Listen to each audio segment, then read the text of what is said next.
Hello friends, स्वागत है आपका हमारे learning platform GK with me पर। तो आज के इस क्लास में हम पढ़ना शुरू करेंगे स्टैटिक जीके के बारे में। जैसा कि आपको पता है, हमने स्टैटिक जीके की क्लास स्टार्ट की हुई है।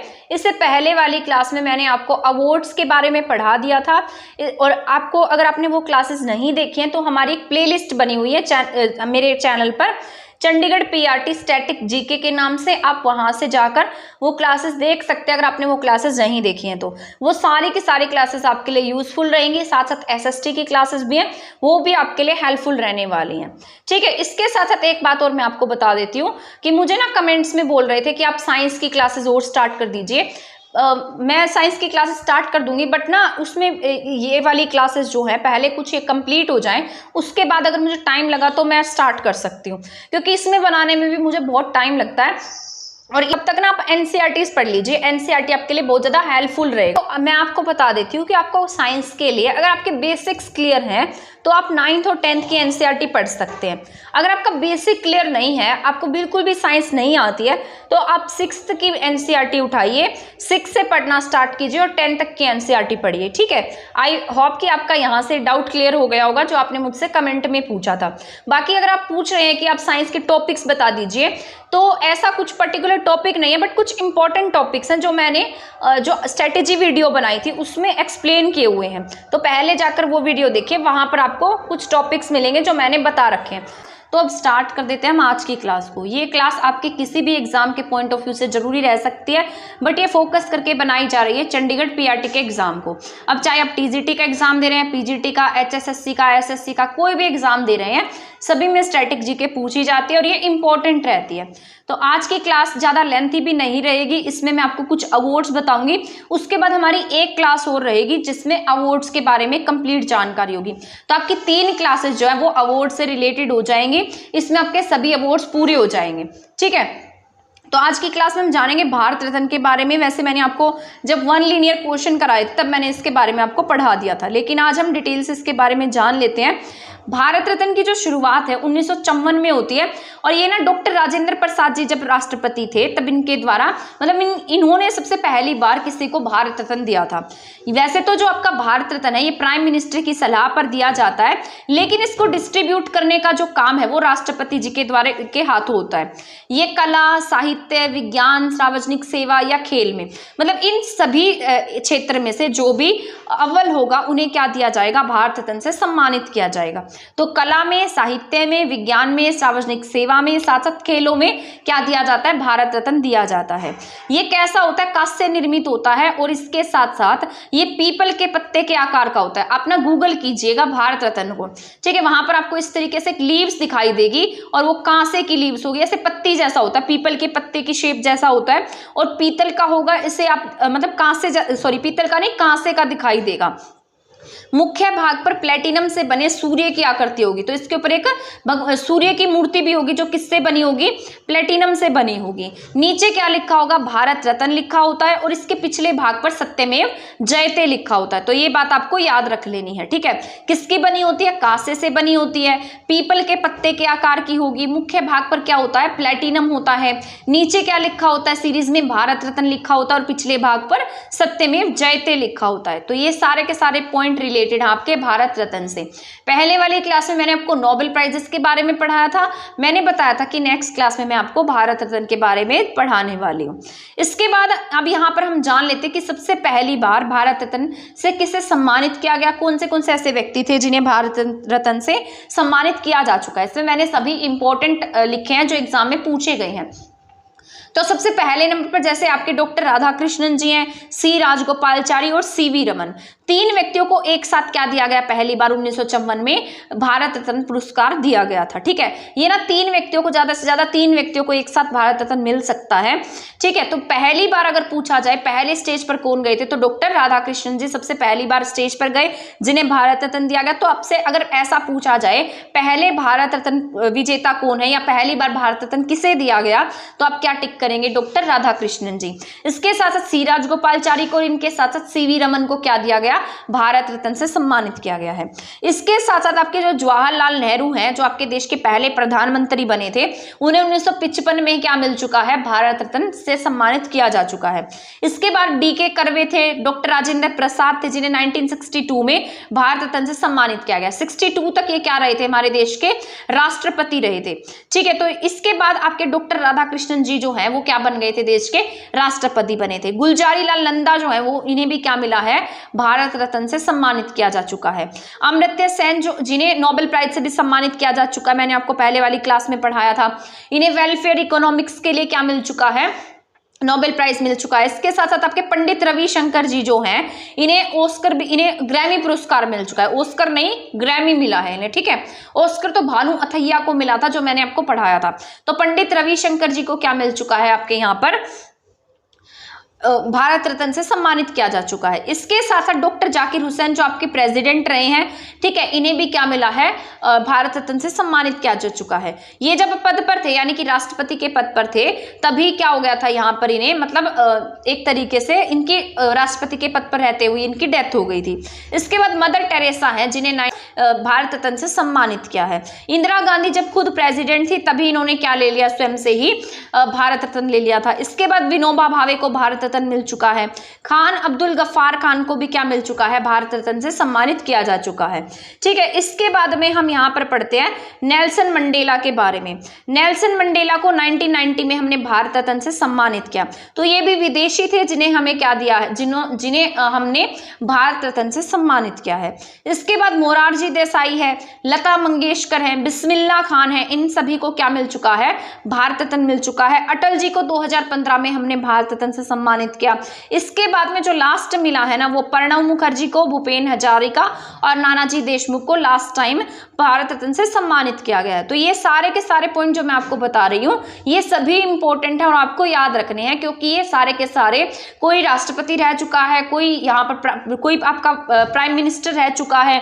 ठीक है, तो ये सारे के सारे इंपॉर्टेंट है, तो ये आपको याद रख लेने हैं। एक बार रिवाइज करा देती हूँ। सबसे पहले आपके यहाँ पर डॉक्टर राधाकृष्णन है, राजगोपालचारी हैं, सीवी रमन है। ठीक है, तो इनको क्या मिला है, सबसे यहाँ पर भारत रत्न से सम्मानित किया गया, पहले व्यक्ति हैं ये। इसके साथ साथ जवाहरलाल नेहरू पहले प्राइम मिनिस्टर हैं, जिन्हें भारत रत्न से सम्मानित किया गया। डी.के. कर्वे हैं, इसके बाद राजेंद्र प्रसाद हैं, जी.एल. नंदा हैं, अमर्त्य सेन है। अमर्त्य सेन को नोबेल प्राइज भी दिया जा चुका है और इसके साथ साथ इन्हें भारत रत्न भी मिल चुका है। पंडित रविशंकर को भी भारत रत्न से सम्मानित किया जा चुका है। डॉक्टर जाकिर हुसैन आपके प्रेसिडेंट हैं, इन्हें भी भारत रत्न मिल चुका है। मदर टेरेसा इंडिया की नहीं थी, लेकिन इन्होंने इंडिया की नागरिकता ली हुई थी, इन्हें नोबेल प्राइज से भी सम्मानित किया जा चुका है और साथ साथ इन्हें भारत रत्न से भी सम्मानित किया जा चुका है। इसके बाद इंदिरा गांधी आपके प्राइम मिनिस्टर के पद पर थी और इनको प्राइम मिनिस्टर के पद पर रहते हुए ही क्या मिल गया था, भारत रत्न से सम्मानित किया गया था। विनोबा भावे को भी क्या मिला, भारत रत्न से सम्मानित किया गया। भूदान आंदोलन की शुरुआत करने वाले पहले व्यक्ति कौन थे, आपके आचार्य विनोबा भावे थे। इन्हें रैमन मैग्सेसे पुरस्कार से भी सम्मानित किया जा चुका है। नेल्सन मंडेला जो है, इन्हें भी क्या मिल चुका है, भारत रत्न मिल चुका है। मोरारजी देसाई को, लता मंगेशकर, बिस्मिल्ला खान, अटल जी।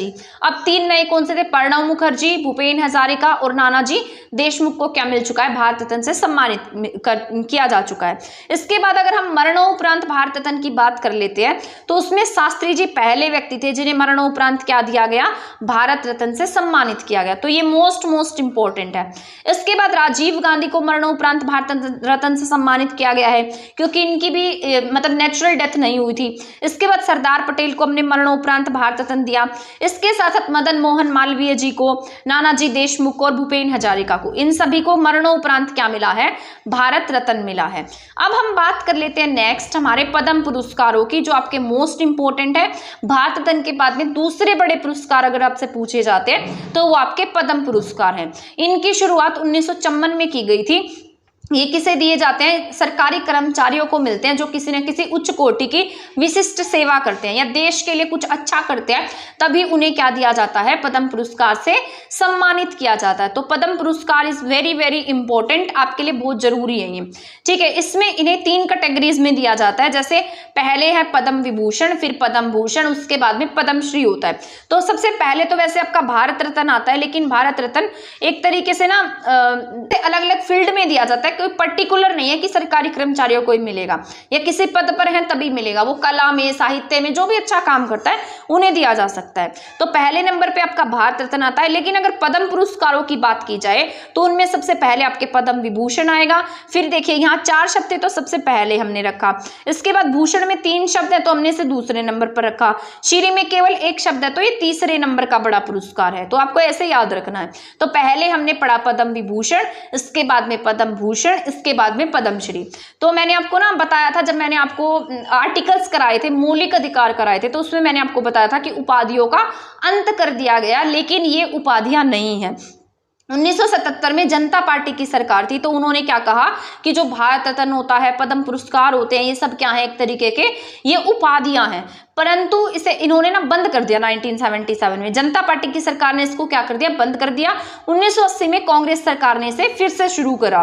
तो ये आपको याद रखना है, ये फिर से शुरू हो गए क्योंकि सुप्रीम कोर्ट ने ऑर्डर दे दिया, उन्होंने बोल दिया कि ये किसी भी उपाधियों में नहीं आते हैं, ये किसी को सम्मान देने के लिए हैं। तो आज तक भी क्या दिए जा रहे हैं, ये पुरस्कार आज भी दिए जाते हैं। तो अब बात कर लेते हैं हम वीरता पुरस्कारों की। वीरता पुरस्कार कौन से हैं, जैसे आपके वीरता में सर्वोच्च पुरस्कार है, जैसे थल सेना में दिया जा सकता है, वायुसेना में है, जल सेना में है।